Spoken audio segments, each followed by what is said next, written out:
MSN. En plein cœur de l'âge d'or du football, pendant le zénith même de l'extase que pouvait nous procurer ce sport, 3 des meilleurs shinobi offensifs s'étaqu'ils réunis dans la même équipe, formant ainsi l'illustre trio légendaire, protagoniste de leur époque, la MSN. Mais d'où vient-il? Mais qui sont-ils?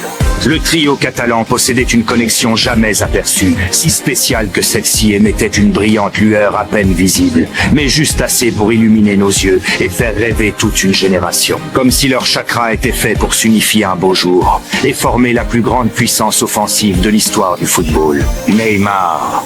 Le crack générationnel qu'avait pour habitude d'avoir le Brésil, qui avait évidemment hérité du Sambaringan et éveillé il a peu son Mangekyu Bonito. Il maîtrisait tous les jutsu liés à ses origines avec un puissant Katon et un suffisant Raiton, tout ce qu'il lui fallait pour exercer son art. Suarez, le shinobi au passé sombre et énigmatique, qui se redécouvra à Barcelone. Détenteur sûrement du plus puissant futon de l'histoire, qui lui permettait d'effectuer d'effrayants jutsu de frappe.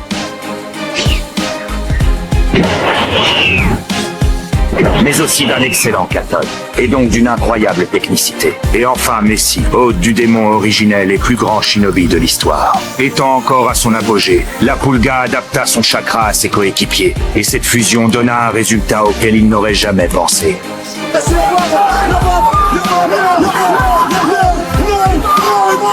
Même en dehors des terrains, les trois étaient inséparables. Pendant la saison 2014-2015, leur premier ensemble, ils régnèrent sur le football, battirent tous les records et remportèrent la 5e LDC du Barça.